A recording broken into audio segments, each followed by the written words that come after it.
Good afternoon. Hello, my dear children. How are you?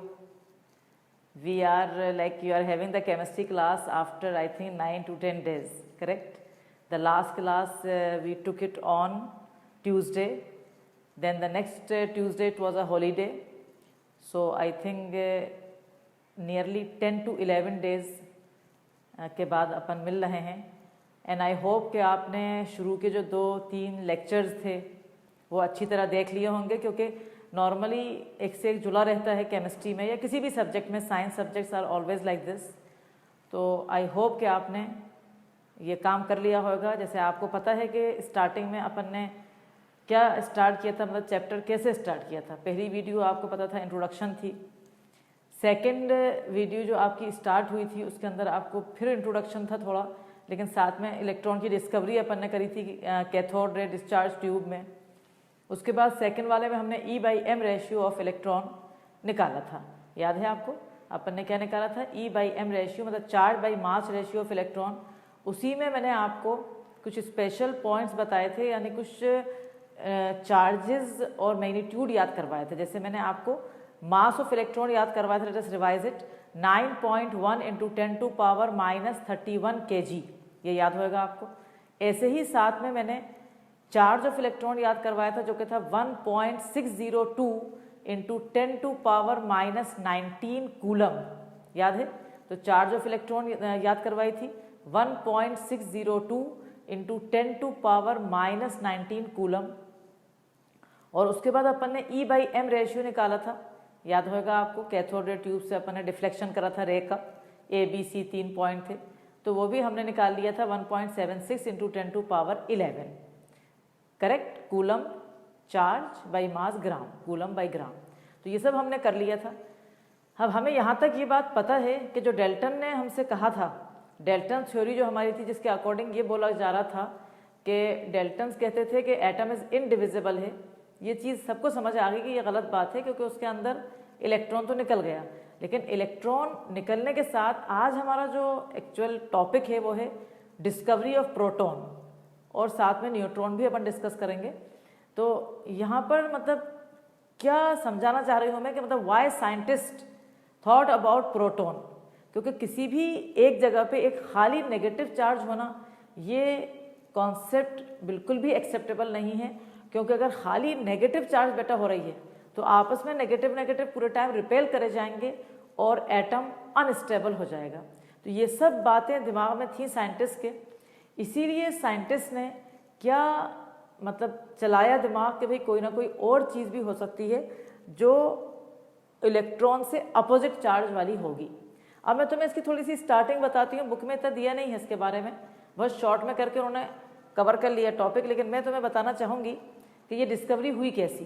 पहली बात तो जो साइंटिस्ट अभी लिखेंगे कुछ भी नहीं, आप सिर्फ अपन देखेंगे. जो साइंटिस्ट है उनका नाम बस मैं अभी बता रही हूँ, गोल्डस्टीन. जैसे अपन सब के कैथोड रे जे थॉमसन साहब ने निकाली थी, और माइकल फैराडे ने इलेक्ट्रिसिटी निकाली थी, जे थॉमसन ने E/m रेशियो निकाला था. ऐसे ही एक साइंटिस्ट थे गोल्डस्टीन. गोल्डस्टीन ने पॉजिटिव रेज का डिस्कवरी की थी, जिन्हें हम प्रोटॉन भी कहते हैं, और उनका एक और नाम है एनोड रेज, और उनका एक और नाम है कैनाल रेज. देखो आप, CANAL कैनाल रेज भी कहते हैं उन्हें एनोड रेज भी कहते हैं, और उन्हें प्रोटॉन भी कहते हैं. बट अब इनका मतलब भी मैं बता रही हूँ कि ऐसा क्यों है. मतलब अब ये डिस्कवरी हुई कैसी थी, मतलब ये चीज़ NCERT ने नहीं बताई है, उससे कोई फर्क नहीं पड़ रहा. आपको डिस्चार्ज ट्यूब पता है, जो अपन ने कैथोड रे वाला discharge tube, I think all of you know it. याद है सबको? तो जो डिस्चार्ज ट्यूब हमने लिया था कैथोड रे ट्यूब जैसा बिल्कुल वही रहेगा सेम. उसमें हम एक गैस, उसमें 2 इलेक्ट्रोड रहेंगे जैसे हमारे थे, एक कैथोड एक एनोड. एक बच्चे ने मुझे कमेंट्स में कहा भी था कि मैडम आप प्लीज़ बना दो, तो मैंने E/m रेशियो के टाइम बना भी दिया था कैथोड रे ट्यूब. तो वो कोई बड़ी चीज़ नहीं है बनाना बेटा. एक ऐसा सिलेंडर ले लो, उसमें एक एनोड लगा दो, एक कैथोड लगा दो. ये ट्यूब के क्या बनाऊंगी मैं, और उसके पीछे एक फ्लोरेसेंट स्क्रीन है, तो इसमें एनोड के पीछे, तो ये कोई ख़ास चीज़ है नहीं जो बनाई जाए ना. तो उस ट्यूब के अंदर हमने कैथोड एनोड लिया, एक गैस डाली. सपोज मैं स्टार्ट करती हूँ हाइड्रोजन से. सपोज मैंने हाइड्रोजन गैस डाल दी, ठीक है, मतलब इस टाइम मैंने हाइड्रोजन गैस ले ली, तो हाइड्रोजन गैस मैंने डाल दी. कंडीशन मेरी वही रहेंगी. क्या थी मेरी कंडीशन, अगर याद हो आपको? वोल्टेज मेरा हाई था बहुत ज़्यादा और प्रेशर मेरा बहुत लो था, और आपको मैंने बताया भी था। अब आप मुझे बताइए, कोई भी आप लोग को अगर इसके अंदर मज़ा आना है ना क्लास में, तो आप थोड़ा एक्टिव रहा करो।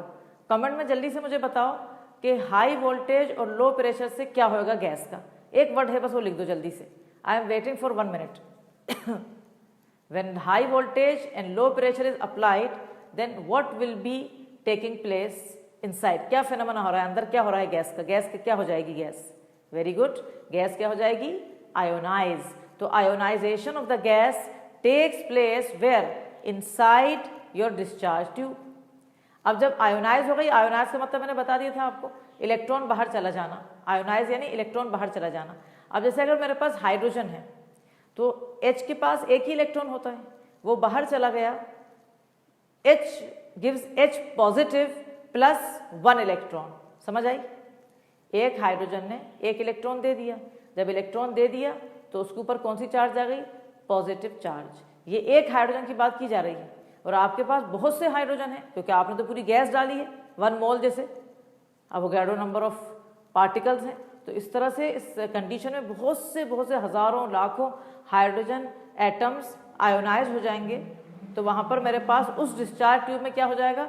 H पॉजिटिव आयंस आ जाएंगे। उस डिस्चार्ज ट्यूब पे मेरे पास क्या आएगा? H पॉजिटिव आयंस आ जाएंगे। इन्हें क्या कहेंगे? Hydrogen ions.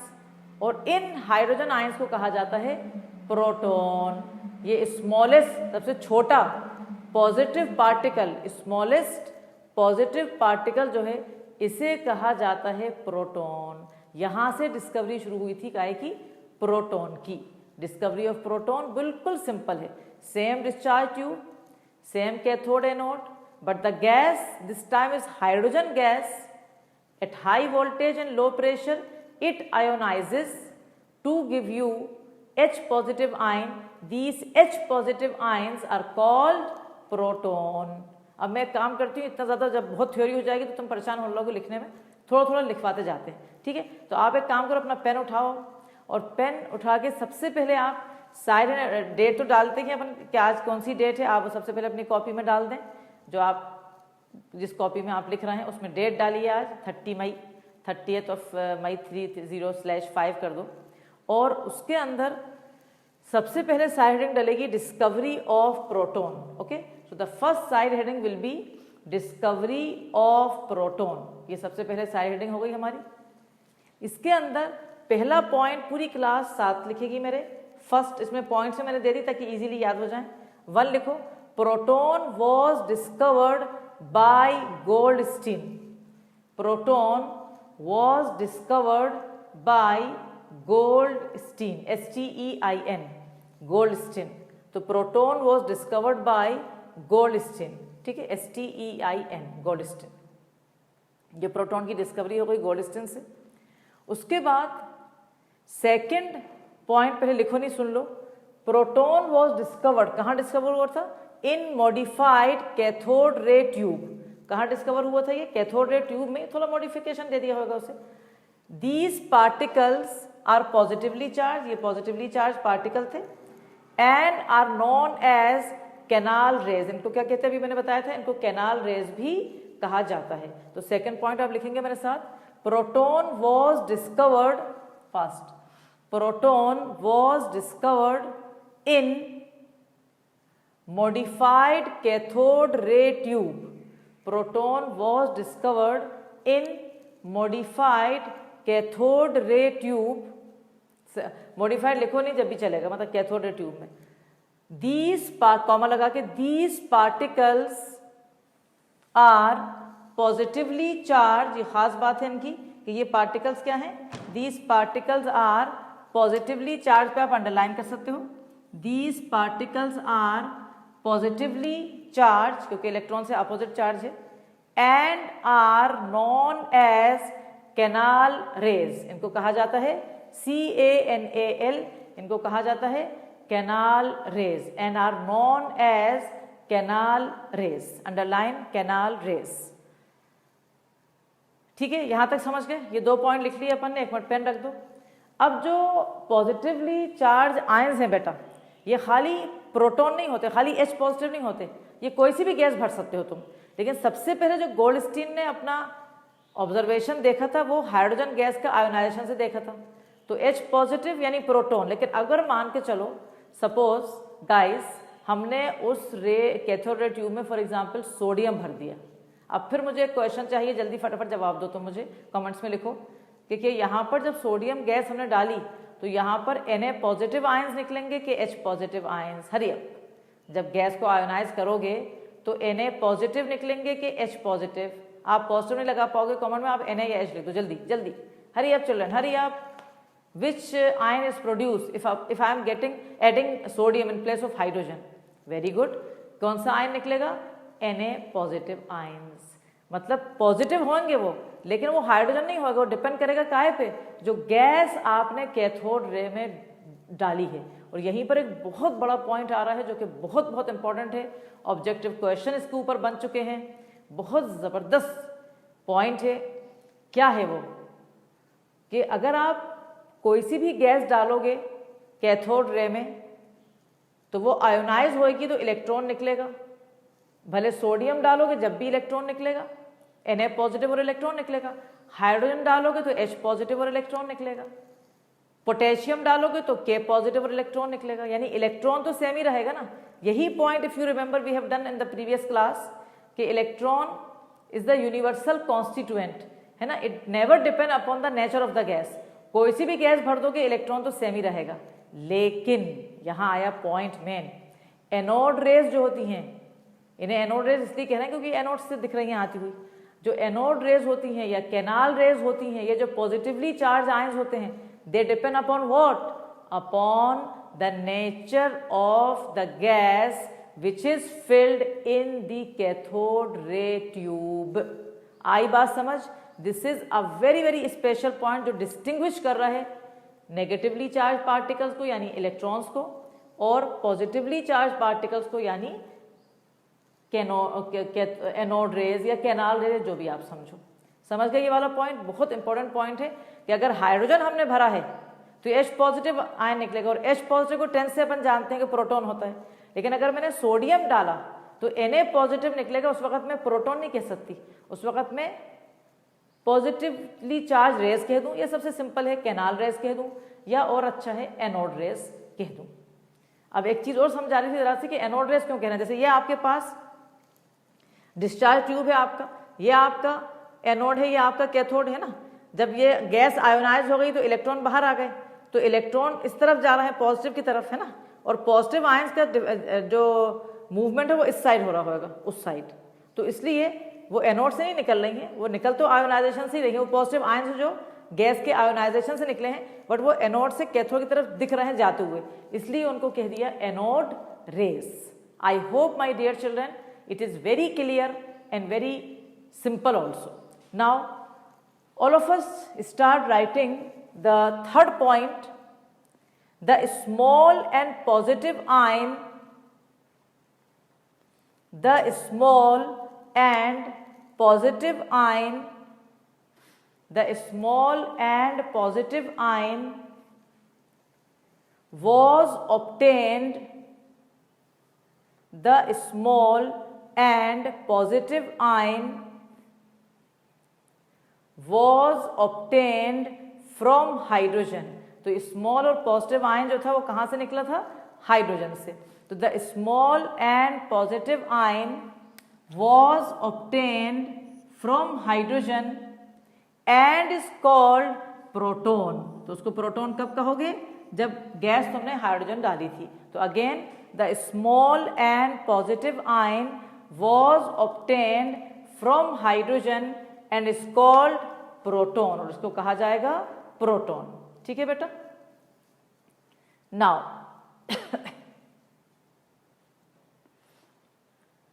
अब देखो फोर्थ पॉइंट लिखेंगे नहीं, अभी सुनेंगे फिर लिखेंगे। क्या देखो फोर्थ पॉइंट क्या कह रहा है? These are simply the positively charged gaseous ions। ठीक है, जो गैस डाली है उसके आयोनाइजेशन से जो निकला है। तो again listen, these are simply the positively charged gaseous ion, so canal rays unlike cathode rays से अलग, unlike cathode rays depend upon what? Depend upon the nature of the gas present या field inside the tube. समझ गए अच्छी तरह? अब सब लोग मेरे साथ लिखोगे fourth point, these are simply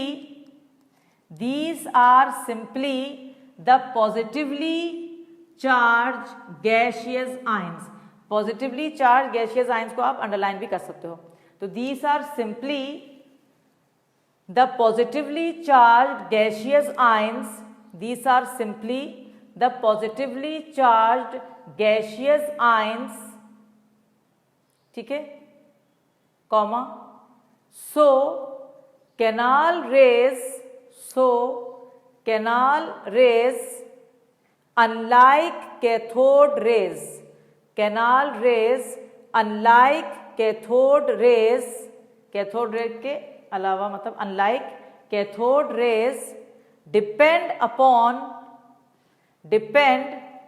the nature of the gas, depend upon nature of the gas पे अंडरलाइन करेंगे, depend upon the nature of the gas present in the tube, depend upon the nature of the gas present in the tube। Again last time I will repeat, these are simply the positively charged gaseous ions, so canal rays unlike cathode rays depend upon the nature of the gas present in the tube। यानी अगर sodium gas भरोगे तो Na positive ion आएगा, अगर potassium भरोगे तो K positive ions आएंगे, और अगर hydrogen gas भरेंगे तो H पॉजिटिव आयंस आएंगे। Clear my dear?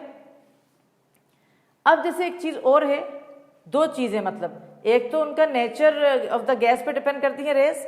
आपने पिछली क्लास में पढ़ा था E/M रेशियो, सबको याद है, जे थॉमसन सर ने निकाला था। तो E/M रेशियो इन पार्टिकल का भी नेचर ऑफ द गैस पे डिपेंड करेगा, पक्का। क्यों? आपको समझ आना चाहिए, फिर समझ लो, लिखना कुछ नहीं अभी। जैसे ये E है/M है ना, आप कहोगे मैडम चार्ज क्या अलग होए कि हाँ अलग होए कि अगर जैसे मैग्नीशियम गैस किसी ने डाल दी तो मैग्नीशियम पे +2 चार्ज होएगा, अगर किसी ने सोडियम गैस डाली तो Na पे +1 होएगा। साथ में डिवाइड बाई मास है, मास हाइड्रोजन का, सोडियम का, पोटेशियम का सबका अलग होएगा।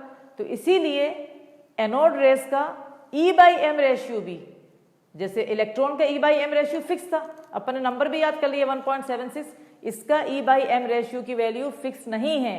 काय पे डिपेंड करेगी? Upon the nature of the gas. ये सारे पॉइंट्स बेटा कहीं से भी ऑब्जेक्टिव क्वेश्चन बन के आ सकता है, इसीलिए इतनी डेप्थ में अपन जा रहे हैं, एक एक मतलब कॉन्सेप्ट को क्लियर कराया जा रहा है। क्योंकि ऐसा नहीं है जैसे लास्ट ईयर जो NTA ने जब से बेटा पेपर बनाया है, अभी आप छोटे हो लेकिन आप समझ रहे हो कि जो बच्चे बहुत ज़्यादा मतलब जिनको पता है कि हाँ भाई मुझे आगे क्या करना है, they know what is NTA। NTA national testing agency है जो कि नीट का मेडिकल यानी और IIT JEE यानी IIT जानते हैं सब लोग, उसका पेपर बना रही है। 2019 में पहला पेपर आया था उसका, उससे पहले CBSE अजमेर बना रहा था। तो 2019 का जो पेपर इंडिया में आया, सारे IIT के पेपर जो आए, 2 दफ़ा हुआ IIT 10 पेपर, और ऐसे ही जो पेपर नीट के आए वो सब NCERT को मतलब ऐसा लग था कि NCERT का फुल स्टॉप भी वो लोग ले रहे थे। तो उसके अंदर लेवल बहुत हाई नहीं था कि ऐसा, लेकिन लेवल ये था कि बच्चे को बेसिक एक एक वर्ड आना चाहिए। समझ आ गई? इसलिए इस तरह से पढ़ना बहुत बहुत इंपॉर्टेंट है कि मतलब एक एक वर्ड पता होना चाहिए। ऐसे रट्टिफिकेशन लिया और किताब में से कुछ भी पढ़ लिया तो उससे कोई कॉन्सेप्चुअल कॉन्सेप्ट दिमाग में आते ही नहीं है बेटा। तो क्या समझ आई सबको? E/M ऐसा रट लिया नहीं, अब अपन समझ रहे हैं, क्योंकि चार्ज हर गैस के जो आयोनाइज होएगी अलग होएगी। एल्यूमिनियम या एल्यूमिनियम छोड़ो, मैग्नीशियम डाल दिया, पोटेशियम चलो, चार्ज भी आप कहोगे नहीं सोडियम पोटेशियम भी सेम है मैडम, बट मास तो अलग होएगा ना। तो इसलिए एनोड रेस का E/M रेशियो काय पे डिपेंड करेगा? Upon the nature of the gas. Let us right the next point which is point number 5, right? E/M ratio of the particles, E/M ratio, E/M ratio of the particles depend upon the gas from which they originate. E/M ratio of the particles depend upon the gas from which they originate. तो E/M ratio पे भी underline कर लेंगे अपन E by m ratio of the particles depend upon the gas from which they originate. Clear my dear children? So I hope the point still point number 5 about proton 100% clear. इसके बाद एक simple सा point जो दिया जा रहा है वो तो बहुत ही आसान है, क्योंकि ये पॉजिटिवली चार्ज आयंस हैं तो ये यकीनन इनका डिफ्लेक्शन किस साइड हो रहा है, नेगेटिव प्लेट की तरफ, यानी कैथोड की तरफ ये मूव कर रहे हैं। तो देखो क्या लिखा है, अभी लिखो नहीं, एक बार सुन लो। They are deflected towards negative plate, hence they are positively charge. ठीक है, तो the next point you please write down. They are deflected towards negative plate, they are deflected towards negative plate, negative plate की तरफ ये deflect हो रहा है, hence they are positively charged, hence they are positively charge, इसलिए क्या है, ये है positively charged. I hope you have finished the 6th point also.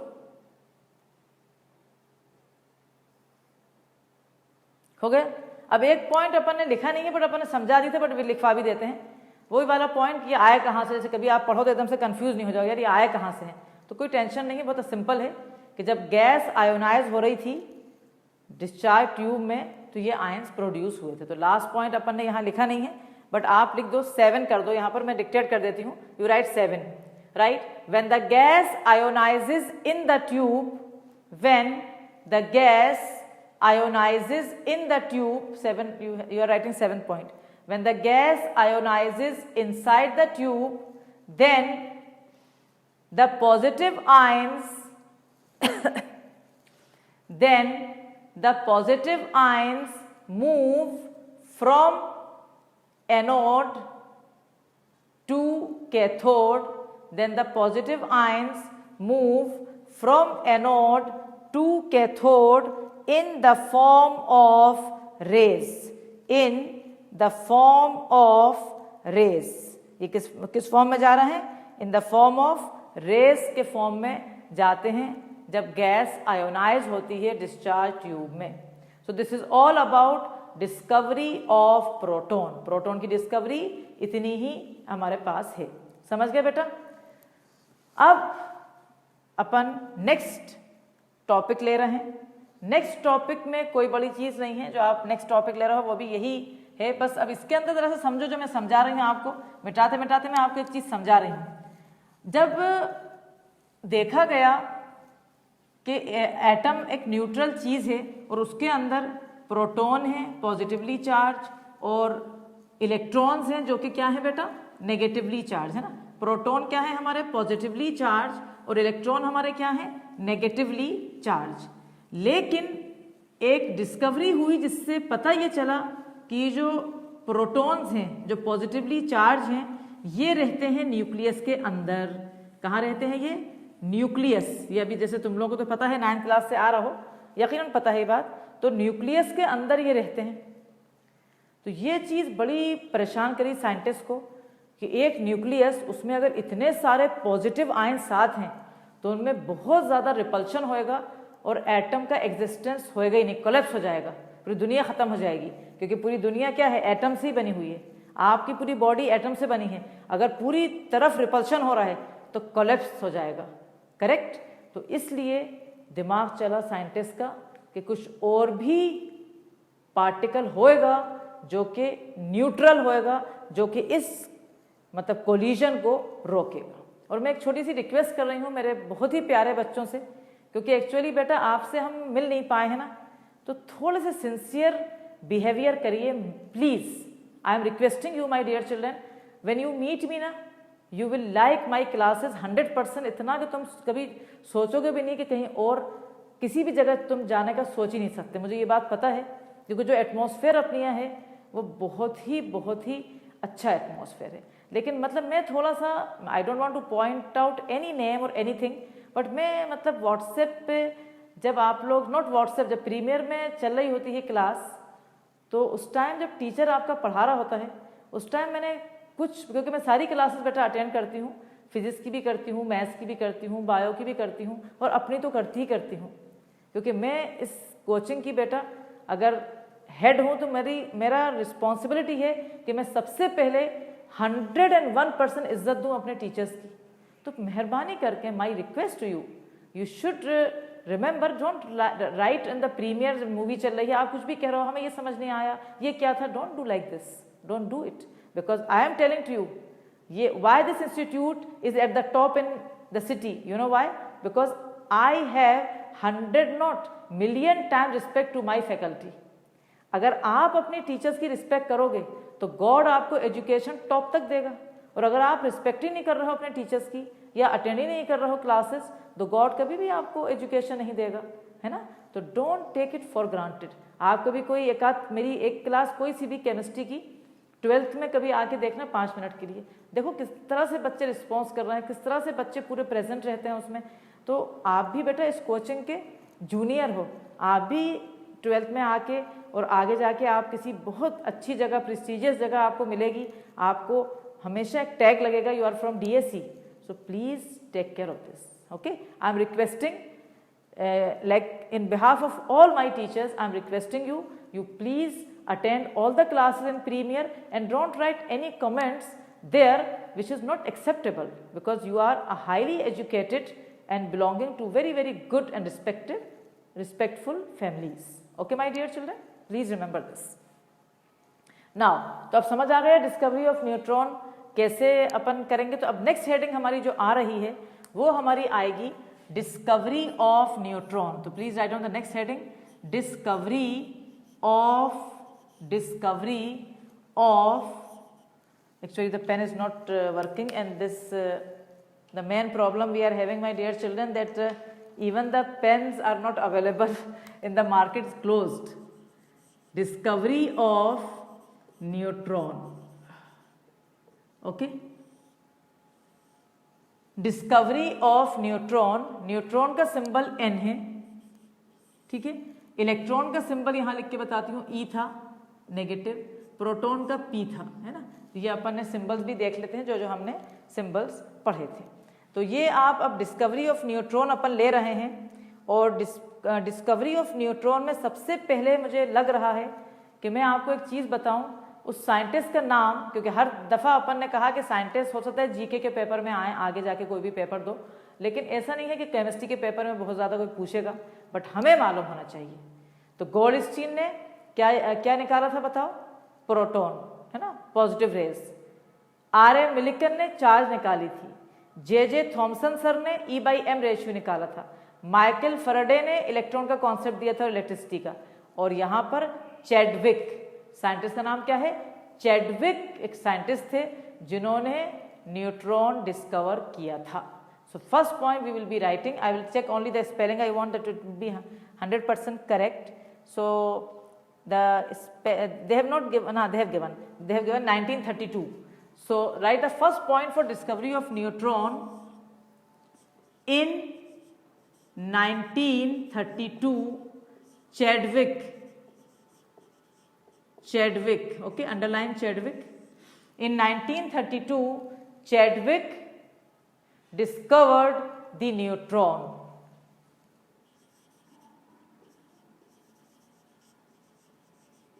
Discovered the neutron. वहीं पर कंटिन्यू कर लो, which is neutral, which is a neutral particle. Discovered the neutron which is a neutral particle. Okay my dear, okay। अब यहां पर एक चीज समझना चाहिए हमें, वहां पर एक चीज और लिख लो, which is a neutral particle having no charge, having no charge, ठीक है। यहां पर हमें एक चीज बहुत ध्यान में रखना है, क्योंकि वो बुक में थोड़ा सा दे तो दिया है, बट जैसे जैसे अपन चाह रहे हैं वैसा नहीं दिया है। क्या अपन को यहाँ ध्यान में रखना है बेटा, कि मैं एक एक्सपेरिमेंट बता रही हूँ, वो शॉर्ट में से एक लाइन में करके चला गया, वो एक्सपेरिमेंट में तुम्हें समझा देती हूँ फिर से। वो एक्सपेरिमेंट ये था कि जैसे ये मेरा हाथ है, ठीक है, ये मेरा हाथ एक थिन शीट है बेरिलियम, आपको पता है पहला एलिमेंट हाइड्रोजन होता है, सबको पता है, दूसरा हीलियम होता है, तीसरा लिथियम जिसका एटॉमिक नंबर 3 होता है, और फोर्थ जो एलिमेंट हमने पढ़ा था 9 से पढ़ना है वो बेरिलियम है जिसका एटॉमिक नंबर 4 है। ठीक है, इतनी बात सबको आती है। उसका एटॉमिक नंबर 4 है और उसका मास नंबर 9 है, तो ये तो याद ही कर लेते हैं अपन। बेरिलियम एटॉमिक नंबर 4 सबको याद था, मास नंबर नियरली डबल होता है, कभी डबल से ज़्यादा हो जाता है तो 9। तो ये जो मेरा हाथ है, ध्यान में रखो सब लोग, ये मेरा हाथ एक थिन शीट है बेरिलियम की। बेरिलियम की एक थिन शीट ली उन्होंने, और ये मेरा हाथ जैसे एक थिन शीट है बेरिलियम की। ठीक है, ये जो पेन है जैसे ये इधर से यहाँ से एक्सरेज आ रही हैं। कौन आ रहा है? एक्सरेज, ध्यान रखना, एक्सरेज आ रही हैं और आके तेजी से एक्सरेज नहीं, सॉरी एक्सरेज नहीं, alpha rays, very sorry, alpha rays आ रही हैं और तेजी से आके थिन शीट ऑफ बेरिलियम से टकरा रही हैं। ऐसे ये आके टकरा गए, तो what is this? Alpha rays. अब कहो कि कहाँ से आएगा? कोई भी रेडियो एक्टिव एलिमेंट से आ रही हैं, कहीं से भी आ रही हैं, अल्फा रेज आ रही हैं। अब किसी को हो सकता है डाउट हो कि मैडम ये अल्फा रेज होती क्या है, तो ध्यान से सुनो बेटा, अल्फा रेज कोई नई चीज नहीं है। अल्फा रेज हीलियम न्यूक्लियाई होती है, हीलियम न्यूक्लियाई। हीलियम का एटॉमिक नंबर 2 होता है, सबको पता है हीलियम का एटॉमिक नंबर 2 होता है, all of you know it. Helium का न्यूक्लियाई यानी न्यूक्लियस में प्रोटॉन और न्यूट्रॉन होते हैं, तो हीलियम की न्यूक्लियाई जिसके अंदर 2 प्रोटॉन है और 2 न्यूट्रॉन है, इलेक्ट्रॉन नहीं है, तो हीलियम की न्यूक्लियाई अगर लिखेंगे ना तो ये चीज़ बहुत इंपॉर्टेंट है। एक दफ़ा ये क्वेश्चन ऑब्जेक्टिव बन के आए हैं कि alpha rays are what? Helium atom, तो हीलियम एटम नहीं है, हीलियम एटम में तो इलेक्ट्रॉन भी हैं, वो हीलियम न्यूक्लियाई है यानी जिसमें इलेक्ट्रॉन नहीं है, तो वो He+2। क्यों? क्योंकि हीलियम में 2 इलेक्ट्रॉन है, 2 इलेक्ट्रॉन बाहर चले गए, तो He+2 हीलियम न्यूक्लियाई है। Alpha rays what? Helium nuclei without electrons containing 2 protons, 2 electron चले गए, तो He के ऊपर चार्ज क्या लगा दी? +2। जब ये आके टकराई बेरिलियम से तो हमने देखा कि एक न्यूट्रल पार्टिकल निकल रहा है जिसका नाम है न्यूट्रॉन। ये प्रैक्टिकल करा था किन सर ने? चैडविक सर ने। कौन से ईयर में करा था? 1932 में। समझ गए? तो in 1932 Chadwick discovered the neutron. क्या लिखा था आपने? Which is a neutral particle having no charge. अब सेकंड पॉइंट डालिए आप। Second point, neutron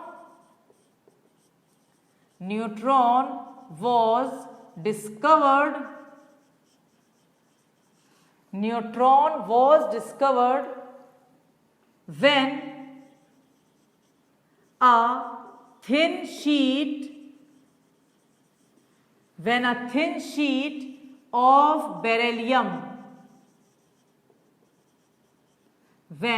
a thin sheet of beryllium so again neutron was discovered when a thin sheet of beryllium was bombarded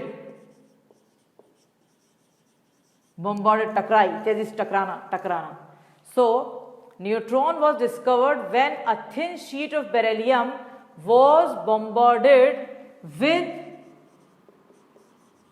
high speed alpha, ये alpha का symbol है, alpha rays, with high speed alpha rays. Hurry up children, with high speed alpha rays. तो कब निकले neutron? Finish the point fast. कब निकले आपके neutron? जब बॉम्बार्ड करा with high speed alpha rays से बॉम्बार्ड करा तो न्यूट्रॉन डिस्कवर हुए। किसको? थिन शीट ऑफ बेरिलियम को जब बॉम्बार्ड करा with high speed alpha rays. अब तुम्हारी जो एनसीईआरटी ना बेटा, उसमें इतना लिख के उन्होंने छोड़ दिया है, उन्होंने लिखा नहीं है, लेकिन मुझे ऐसा लग रहा है कि ऐसे तुम कंफ्यूज होगे, तो इसलिए मैं चीज़ तुम्हें ज़रा सी एक्स्ट्रा एक इक्वेशन दे रही हूँ। नहीं समझ आया तो छोड़ भी सकते हो क्योंकि एनसीईआरटी नहीं दिया है, पर समझ में आ जाएगा, वो आसान है। पहले अपन एक काम करते हैं, थर्ड पॉइंट अपन लिखते हैं उसके बारे में कि alpha rays are helium nuclei. Alpha rays क्या होती है? हीलियम न्यूक्लियाई होती हैं। तो alpha rays are helium nuclei. Helium nuclei उसका अगर चाहो, ये भी बुक में नहीं है लेकिन ये बहुत इंपॉर्टेंट, ये ऑब्जेक्टिव क्वेश्चन बन के आ चुका है, इसलिए एक्स्ट्रा चीज यकीनन अपन को पढ़ना है, जब भी अपन टॉप के बच्चे बनेंगे और अपन टॉपर भी बन जाएंगे। सो अल्फा रेज और हीलियम न्यूक्लियाई यानी He+2। ये ऑब्जेक्टिव क्वेश्चन मैंने पहले भी बताया तुम्हें, आ चुका है, जिसमें 4 ऑप्शन थे, He+1, He+2, He-2। तो वो He+2 है क्योंकि हीलियम का एटॉमिक नंबर 2 है, दोनों इलेक्ट्रॉन चले गए तो वो He+2 हो गया। अब एक इक्वेशन है जो 4th पॉइंट में मैं आपको बताऊंगी, जो कि ये भी एनसीईआरटी में नहीं है बट अपन कर सकते हैं। देखो बेरिलियम है, ये बेरिलियम है आपका, बी सबको पता है, इसका एटॉमिक नंबर 4 है और मास नंबर 9 है। ये तो कोई बड़ी बात नहीं है, ये तो बहुत ही आसान है। हम सब जानते हैं कि एटॉमिक नंबर हम नीचे लिखते हैं और मास नंबर हम हमेशा ऊपर लिखते हैं। तो बेरिलियम नीचे 4 और ऊपर 9 लिख दिया, ये बेरिलियम हो गया। इसको मैंने बॉम्बार्ड कैसे करा है? हीलियम से। ये हीलियम है, हीलियम के एटॉमिक नंबर 2 और मास नंबर 4, ठीक है। ये भी कोई बड़ी बात नहीं है, मास नंबर ऊपर लिखा जाता है, हीलियम का नियरली मास नंबर डबल या उसके आसपास होते हैं। अब जब ये दोनों आपस में कंबाइन हुए, ध्यान से देखो, तो मेरे पास 4 + 2, इधर कितना है मास? 6 है ना, तो 6 किसका एटॉमिक नंबर होता है? कार्बन का। तो मेरे पास कार्बन आया जिसका एटॉमिक नंबर 6 है। मास नंबर को आप ऐड करो, 9 और 4 कितने हो जाएंगे? 13।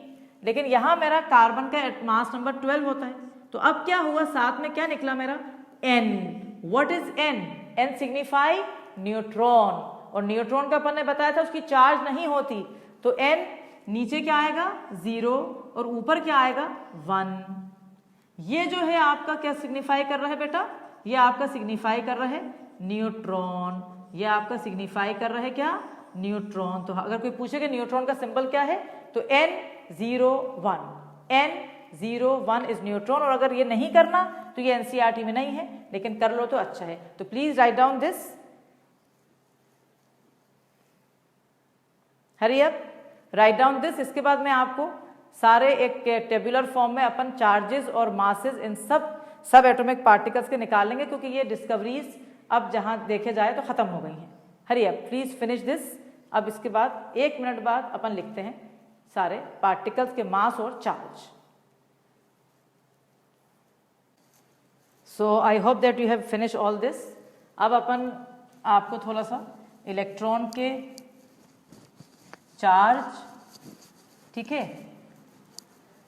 मतलब सारे जो सब एटॉमिक पार्टिकल अपन ने लिए हैं ना, उसके अपन अब चार्जेस और मासेस एक साथ लिख लेते हैं ताकि याद हो जाए।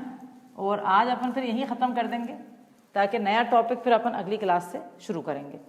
तो क्या मैं बताना चाह रही थी आपको, जैसे आप मेरे साथ साथ लिखते जाओ। सपोज आपने यहाँ इलेक्ट्रॉन ले लिया, ठीक है, ऐसे अपन कर लेते हैं, यहाँ प्रोटॉन ले रहे हैं और यहाँ न्यूट्रॉन, तो ईजी रहेगा, ऐसे याद भी हो जाएगा। इस तरह से एक टेबुलर फॉर्म बना लेंगे, आप मेरे साथ बना लें इसको ऐसे करके, है ना। अब देखें आप, यहाँ पर मैं लिख रही हूँ, मतलब एक और वो कॉलम ले लेते हैं, ऐसे करके एक और कॉलम ले लेते हैं। तो इस कॉलम में हमारा प्रॉपर्टी आ जाएगी, है ना। प्रॉपर्टी, कौन सी प्रॉपर्टी पे अपन डिस्कस कर रहे हैं।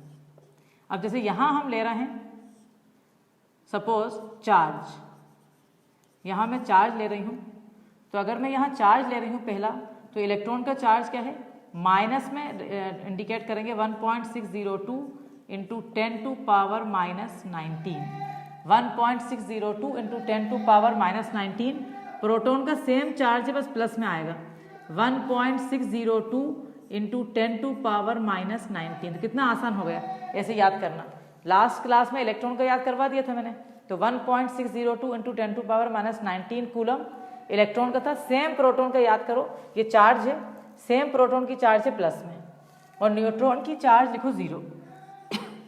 तो इस तरह से पूरा ये टेबुलर फॉर्म में याद हो जाएगा कि अगेन इलेक्ट्रॉन की चार्ज -1.602 इंटू 10⁻⁻19 कूलम, प्रोटॉन की प्लस में इतना ही आएगा और न्यूट्रॉन की 0। Let's take the mass. Mass की जो नेक्स्ट प्रॉपर्टी है, ध्यान रखेंगे आप, इलेक्ट्रॉन का जो मास है वो आपने देखा था 9.1 इंटू 10⁻31 kg, है ना। 9.1 इंटू 10⁻31 kg था। और अगर ग्राम में करोगे तो 3 डिजिट, 1 किलोग्राम में 1000 ग्राम होते हैं, तो केजी से ग्राम में आएंगे तो माइनस में अपन वैल्यू बढ़ाएंगे, 1000 से मल्टीप्लाई करोगे तो कितना हो जाएगा? 9.1 इंटू 10⁻28 ग्राम। ठीक है, तो वो तो 31 याद कर लो, ग्राम तो खुद ही कर लोगे बेटा। 29 30 31 तो 3 बढ़ गया। अब ऐसे ही अगर हम इलेक्ट्रॉन का प्रोटॉन का मास हम निकाल रहे हैं अगर, तो हमें ध्यान में रखना है, एक नंबर बहुत बड़ा दिया है बुक में, बट मैंने उसको थोड़ा शॉर्ट कर दिया है क्योंकि इतने बड़े नंबर से अपन याद नहीं कर सकते। अपन उसको ऐसे करेंगे, देखो 1 पॉइंट, ध्यान रखना इसमें बहुत इंपॉर्टेंट चीज़ है, 672 into 10 to power minus 27 kg। ठीक है, और अगर आप इसको ग्राम में ले रहे हो तो 1.672 इंटू 10 टू पावर कितना हो जाएगा बोलो, 24 ग्राम। ठीक है बेटा, ये वैल्यूज आप कहोगे मैडम क्यों याद करें, भाई न्यूमेरिकल्स में कर लो ना, कौन सी बहुत बड़ी बड़ी वैल्यूज है जो हम याद नहीं कर सकते, छोटी छोटी चीजें हैं याद कर लो।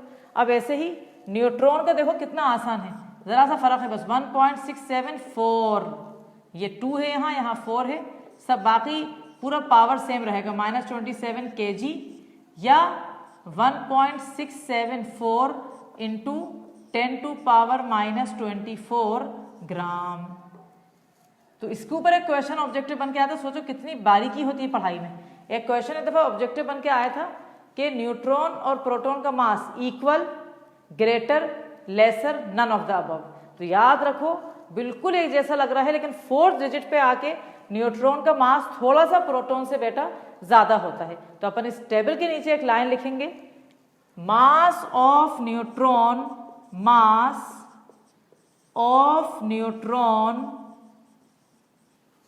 is slightly greater than mass of proton. So please remember this line, very very important line. ठीक है, ये आप याद कर लो अच्छी तरह। तो आज अपन यहीं तक पढ़ा रहे हैं क्योंकि थोड़ा 5-10 मिनट मैंने कम लिए हैं आज, क्योंकि टॉपिक बिल्कुल बदल जाएगा, मॉडल्स आ रहे हैं। तो अब अपन का आप प्लीज ध्यान रखो बेटा, जितना भी मैंने पढ़ाया था ये पूरा एक टॉपिक खत्म हो गया, डिस्कवरीज पूरा इंट्रोड्यूस हो गया है इस साल से। नए सिलेबस जो सीबीएसई के दोगे उसमें स्पेशल लिखा है discovery of electron, proton, neutron, सब कुछ। तो ये पूरा एक डिस्कवरी का खत्म हो गया। थोड़ा सा लग रहा है आसान है, लेकिन अभी अगर आपने नहीं पढ़ा तो आगे टॉपिक बढ़ते जाएंगे और फिर आप जो है पीछे हो जाओगे। तो जब तक मेरी क्लास नेक्स्ट आएगी ट्यूसडे को, जब तक आप पढ़ लो अच्छी तरह। और एक चीज़ मैं आपको जरा सा 2 मिनट ले रही हूँ बताने के लिए कि फिजिक्स की अभी क्लासेस चल रही हैं अर्पित जैन सर की, आप सब अटेंड कर रहे हो। और अभी 3 या 4 लेसन के बाद शारद सर की चलेंगी क्लासेस, अलग चैप्टर पढ़ाएंगे वो। फुल अटेंडेंस मुझे चाहिए पूरी। दोनों ही टीचर्स आपके हाईली एक्सपीरियंस हैं। शारद सर को 30 ईयर्स हो गए हैं जवाहरलाल नेहरू स्कूल में पढ़ाते हुए। अर्पित जैन सर आप देख रहे हैं वो भी बहुत एक्सपीरियंस है। तो आपको पूरी क्लासेस अटेंड करना है। अगर आप डीएससी में आए हैं तो आपको पूरी क्लासेस अटेंड करना है अच्छी तरह। तो इसलिए मैंने आपको ये बोला है ताकि आप मतलब फ़ायदा उठाएं हर टीचर से जो यहाँ पर आपके फैकल्टी में है। So all the best my dear children, good bye.